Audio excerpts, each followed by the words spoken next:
Good morning to everyone. And मुझे पता है कि इस वक्त शायद आपके लिए गुड मॉर्निंग ना हो, रात हो, सुबह हो, शाम हो, कोई भी वक्त हो, लेकिन मैं आज के बाद आपको गुड मॉर्निंग कहूंगा क्योंकि good morning is a positive kind of sentence जो हमेशा मुझे एक उम्मीद देता है एक नए काम करने के लिए, और मुझे एक चांस एंड अपॉर्चुनिटी प्रोवाइड करता है नया बेहतर काम करने के लिए। आज जिस मौजू पे हम बात करने जा रहे हैं वो कॉन्वर्सेशन है एक कैमल और कैमल के बेटे के दरमियान। There is a conversation between father camel and son of the camel. वो conversation मुझे leadership के जो है वो concept समझाता है। वो conversation मुझे personal life, professional life को बेहतर बनाने को जो है वो इल्म देता है। इसलिए मैंने सोचा कि आज मैं वो आपसे conversation share करूं। तो एक मर्तबा क्या होता है, जू के अंदर जो बेटा कैमल होता है और जो वालिद साहब कैमल होते हैं आपस में जब डिस्कशन कर रहे होते हैं तो बेटा जो है बड़ा नॉटी किस्म का है, हरकतें बहुत करता है और बड़ा नॉटी अंदाज में सवाल करता है ताकि मैं अपने वालिद साहब को और घुमा सकूं। और आज अकल आपको पता है कि बच्चे बड़े ही नॉटी और जो है वो इस मिजाज के ताकि बड़ों को तंग किया जाए, लेकिन उसके तंग मिजाज सवालों ने मुझे बहुत बड़ा अच्छा कॉन्सेप्ट डेवलप कराया। वो कॉन्सेप्ट मैं आपसे शेयर करना चाहता हूँ। तो जो बेटा कैमल है वो अपने बाप से सवाल करता है कि अब्बा मुझे बताइए कि हमारे पीछे जो हम्प लगा हुआ है, ये जो हम्प इतना खड़ा हुआ है, इसका मकसद क्या है? क्यों ये हम्प हमारी बॉडी के पीछे है? क्यों हम इसको कैरी कर रहे होते हैं? इसका क्या मकसद है? इस तरह का वो सवाल उसे करता है। वालिद साहब बड़े तजर्बेकार आदमी तो नहीं कहेंगे, लेकिन इस कॉन्वर्सेशन के हिसाब से आप समझ लीजिए वो एक आदमी ही है।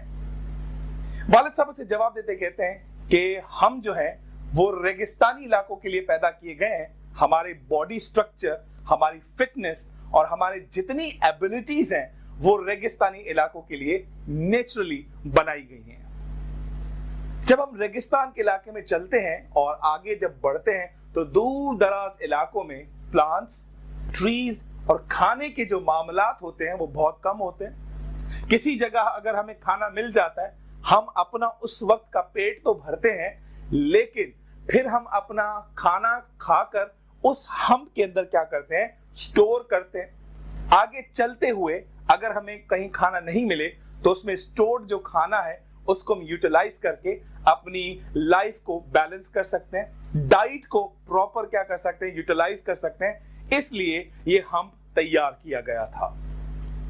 बेटा इस सवाल के जवाब से बड़ा ही सरप्राइज हो जाता है और 2 मिनट के लिए उसकी बोलती बंद हो जाती है। लेकिन आजकल के बच्चे और उस ऊंट का बच्चा वो से एक ही जमाने का है, जो जनरेशन जी से उसका ताल्लुक है, लेकिन वो सवाल बंद करके एक दूसरा सवाल करता है। बहुत अच्छी बात है वालिद साहब, आपने मुझे जो है इस सवाल का जवाब दिया, लेकिन मेरा एक दूसरा सवाल है, हमारी टांगे आम जानवर के हिसाब से इतनी बड़ी क्यों हैं? What is the reason of the largest legs in the comparison of other animals? तो वालिद साहब बड़े मुस्कुराकर उसे जवाब देते हैं कि मैंने जैसे तुम्हें पहले बताया कि हम रेगिस्तानी इलाकों के लिए पैदा किए गए हैं। हमारी बड़ी टांगे इसलिए हैं कि रेगिस्तानी इलाके जो हैं उसमें जो रेत होती है वो बड़े गड्ढों के अंदर भरी होती है और उसमें जो क्वांटिटी सैंड की होती है वो बहुत ज्यादा होती है, ताकि हमारे पैर जो है वो जमीन में जाए, रेत के अंदर जाए, ताकि हम उसे दूसरा पुशअप लगा सकें और पैरों के फंसने के जो चांसेस हैं वो बहुत कम हो जाते हैं। और ये पतली टांगे जो तुमने नहीं पूछा, मैं तुम्हें बता रहा हूं, पतली भी इसलिए बनाई गई है ताकि उसमें ज्यादा वजन ना हो और हमें कैरी करने में क्या हो, आसानी हो। और अगर टांग जमीन के नीचे चली जाए और हम दूसरा जो फोर्स लगाते हैं फिजिकली और उसको बैलेंस करने में मजीद क्या हो, आसानी हो। बेटा अगेन क्या हो जाता है, वो हैरान और परेशान हो जाता है। वालिद साहब को तो सारे सवाल आते हैं। आखिर में वो बेटा सवाल करता है, आप मुझे बताइए, ठीक है टांगे लंबी हैं, पीछे हम्प बना हुआ है, तो मुझे बताइए कि हमारे पैर जो है बाकी जानवरों की तरह क्यों नहीं है, सबकी डिफरेंट है, हमारे गोल क्यों है? हमारे पांव के गोल होने की वजह क्या है, आज आप मुझे बताएंगे। अगेन वालिद साहब बड़े तजर्बेकार आदमी, वो बड़ी खुशी खुशी उसको जवाब देते हैं। हमारे पैर इस हिसाब से बनाए गए हैं कि अगर वो पतले होते, किसकी तरह, गोट की तरह, थोड़े बस सख्त होते घोड़े की तरह या भैंस की तरह, तो शायद उसके फंसने के ज्यादा चांसेस थे रेगिस्तानी इलाके के अंदर।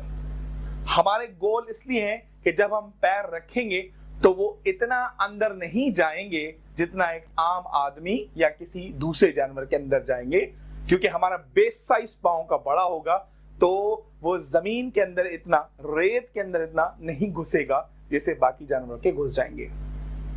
तो हमारा वो जो पैर है, रेत की जो क्वांटिटी है उसको बैलेंस करने में क्या करता है हमारा पैर, मदद करता है, और हमें चलने में क्या करता है, आसानी प्रोवाइड करता है।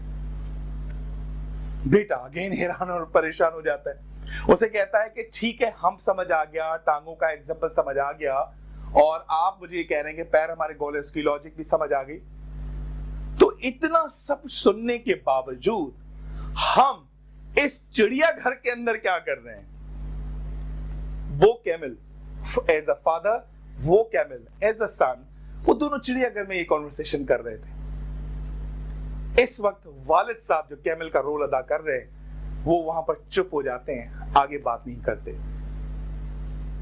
इस कहानी से जो हमें सीखने को, समझने को मिलता है वो ये है कि मेरी क्वालिटीज, मेरी कैपेबिलिटीज, मेरी एबिलिटी, मेरा एक्सपीरियंस, मेरी स्किल्स सारी रेगिस्तानी इलाके के लिए बनाई गई हैं, लेकिन मैं एज अ कैमल इस वक्त कहां मौजूद हूं? एक चिड़ियाघर के अंदर मौजूद हूं, जहां पर मेरी सारी स्किल्स को एक्सप्लॉइट किया जा रहा है।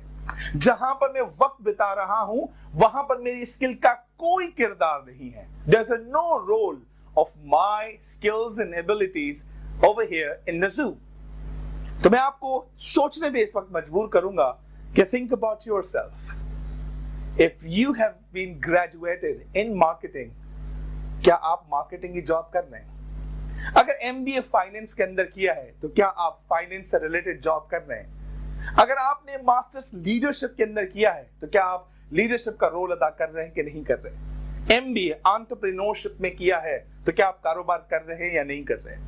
MBA ह्यूमन रिसोर्स के अंदर किया है तो आप अपने आप से पूछें, क्या आप ह्यूमन रिसोर्स की जॉब कर रहे हैं कि नहीं कर रहे हैं? जिस डिसिप्लिन में आपकी एजुकेशन है, जिस डिसिप्लिन एंड फील्ड के अंदर आपका एक्सपीरियंस है, जिस स्किल्स के लिए आप पैदा किए गए हैं, क्या उस स्किल से आप फायदा उठा रहे हैं?